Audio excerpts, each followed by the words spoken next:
slug FPV, I can't believe it's been a year and a half since I reviewed the AcroBee BLV1. At the time, I felt that this was the best beginner drone out there, and it really boiled down to robustness, and I'll link the video below. So a year and a half later, NewBeeDrone announced their AcroBee BLV3. So I picked one up, and we're going to do a compare and contrast between the two. I really think the V2 version was actually not as good as the V1, so I was excited when they came out with the V3. And so we'll go ahead and start the comparison. As far as the frame design, it's still the cockroach frame. And the canopy, they haven't changed the canopy. I really like this canopy. It's just, I've never broken a Goober canopy, but they both support the traditional Goober canopy that is just this really tough plastic. I know it adds a little weight, but it's just bulletproof. As far as the flight controller, they're both all-in-one flight controllers, F4, although the V3 has an integrated receiver, whereas the V1, you can see it has a external receiver that's an FrSky receiver. As far as the ESCs, they're still both are 12 amp ESCs, but they actually improved the FETs on the V3 version. And again, for me, a Whoop, it's all about robustness. And you look at other Whoops like the Mob 6, they're not 12 amp ESCs. And what that allows you to do, you can actually use these flight controllers on toothpick builds and other things because they have good current carrying capabilities. Moving on to the receivers. This is a Diversity SPI receiver. They have improved the range on this over the V2 by about 50%. And that makes it's again, diversity in my mind, and actually in my tests, I didn't test it to failure, but I think it bodes really well as compared to the V1 with this external FrSky receiver. I was getting, good reception way out there. So I think between the two, the receiver is on both of these is great and outstanding. They did a good job. And that was one of the Achilles heels of the V2, is it just didn't have good range on the receiver. So moving on to the weight. I was measuring approximately about 23 grams, and that's what they spec it at on the V3, and almost 24 grams for the version 1. So about a gram difference between the two. As far as the motors, on the V3, they went to an improved motor, an 0802 Unibell configuration, 18 kV. Whereas on the older one, it wasn't Unibell, and it was also 0802 18,000 kV motors. So moving on to the flight time, on the V3, I'm getting 3 to 3.5 minutes of flight time, whereas on the V1, I was getting less than that. Getting close to 3, so a little bit of improvement in flight time. And the V3 is shipped with 48 kilohertz ESC firmware, so that probably improved it as well as far as the little additional flight time. Okay, as far as price, prices have gone up because of the chip shortage, but you can pick up the AcroBee BLV3 for $139.99 US, and for the original, they have it on sale. I think it's $129.99 with an FrSky receiver. So this is slightly cheaper because they're replacing it with the newer versions. So as far as the camera really hasn't changed as far as I can tell. It's the NewBeeDrone camera that has 600 TVL, 120 degrees field of view. And if you look at the camera angle, They stayed at about 20 degrees, and it's the same for both of these. As far as the VTX, they have improved the output power of the VTX.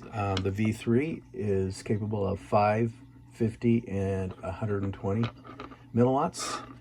And the V1 did 5, 25, and then 100 milliwatts. So slight improvement with 20 milliwatts more with the V3. So next, I'm going to go ahead and show you some range tests. And again, not to failure, but just to give you an idea that you can fly this thing way beyond what you would ever need inside a house, and even doing some whoop acro in your backyard. So this thing has plenty good range.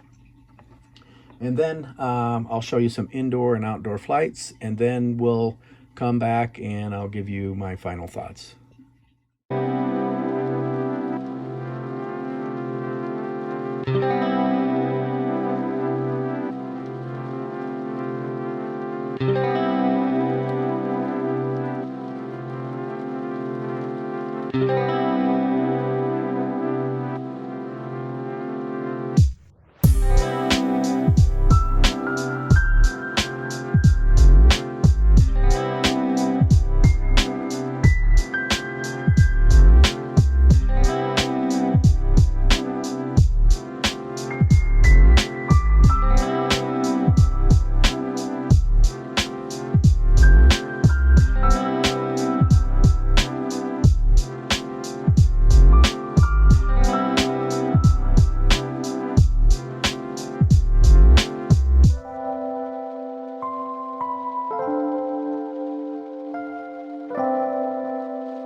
So here are my final thoughts on the AcroBee BLV V3. The highlights: I like the very robust design of this thing. Like the V1, this thing has just stood up. I've had it for almost 2 months now, and I actually gave this to my brother-in-law. He's 71, and he'd never flown Whoop before and didn't understand the controls. And so I thought it'd be a good test to just see what a beginner, a total beginner. I went through the sticks and how they controlled the quad with him, but just wanted to see with the abuse that a beginner can put on a Whoop, how well did it stand up. So he flew it for about an hour, and of course the first thing people have a tendency to do is use too much throttle. And so he was crashing it into the walls and with full throttle, and it was just laying on its side, full motors just spinning as hard as they possibly could. He was getting sucked into walls. And of course, that's just part of the learning process. But the point being is, I let him fly this thing, had multiple batteries all charged up, and he abused it for about an hour. He had a good time. But this thing, again, with the 12 amp ESCs, this thing is just bulletproof. And so for me, a definite highlight. This really is a good drone for a beginner. With a goober canopy And the frame, this cockroach frame, I've never broken a cockroach frame. I just haven't. I mean, I've creased them, but I've never broken the struts, and you know, they get a lot of abuse.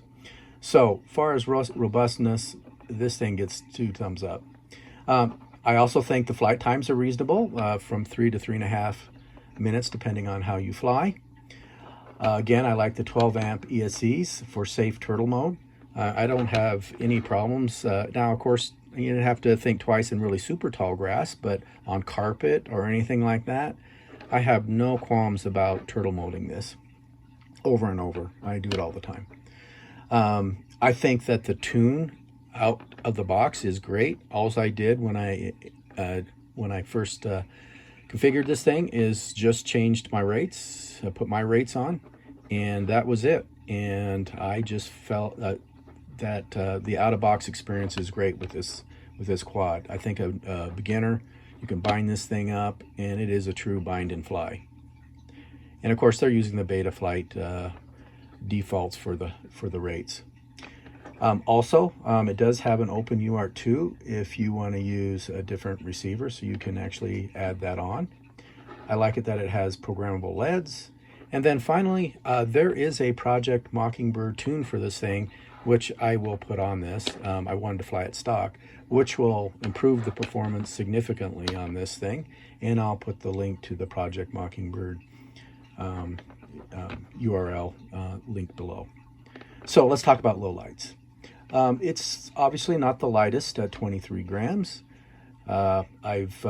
You know, if you look at the Mob 6, which I don't think, well, I know it's not as robust, at least in my experience. You know, I've blown out flight controllers on the Mob 6s that I have. So I think, yeah, it's not the lightest, but I think it's the most robust drone out there. And that goes for the V1 and the V3. The other low light is it has a fixed camera angle. And so a lot of people like adjusting their camera angle, so you're kind of stuck with that, but that's a trade-off you get with the Goober canopy and how robust that is. Another low light is the cost. It's a little high. You know, again, the drone prices have gone up because of the chip shortage, but it comes in at $139, and you can pick up, you know, a Mob 6 or something like that, a lot cheaper than that. So that it would be a low light. But again, you know, it has beefier components. Also, there's not much in the box like the competition, so that would be a low light. So what are my final thoughts on this? I think personally this is one of the best beginner whoops out there, just because of the robustness. I know I keep saying that, but to me that is #1 on whoops. When you're first starting out, you're crashing all the time, and it's just a great way to learn how to fly FPV is with a whoop, in my opinion. Yes, you can, you know, start out with a simulator, but then quickly, you know, you can move up to a little whoop like this and have lots of fun. And I've really had good luck with NewBeeDrone. So the next question is, should you upgrade if you have the V1? And I would say they're too close as far as the pros and cons. Yeah, you get a little higher output wattage, milliwatt outage, power outage for the VTX 100 versus 120.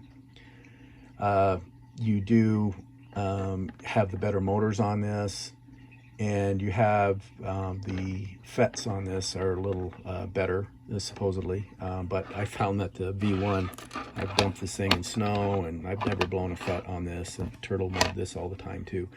So I'm not sure if that's a clear advantage. So point being is, I don't think it's worth the upgrade if you have the V1. But for me, I wanted a spare, and instead of buying another V1, I decided to get the V3, and I'm very happy that I did.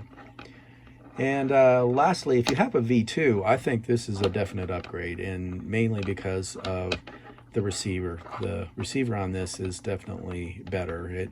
And for me, I fly outdoors a lot with my whoops, so I think that's a definite plus in my mind. So if you're looking for an upgrade, I think if you have a V1, it's probably not worth it. But if you have a V2, I think just the additional range on this really helps out if you're flying outdoors. And with that, thanks for watching my channel.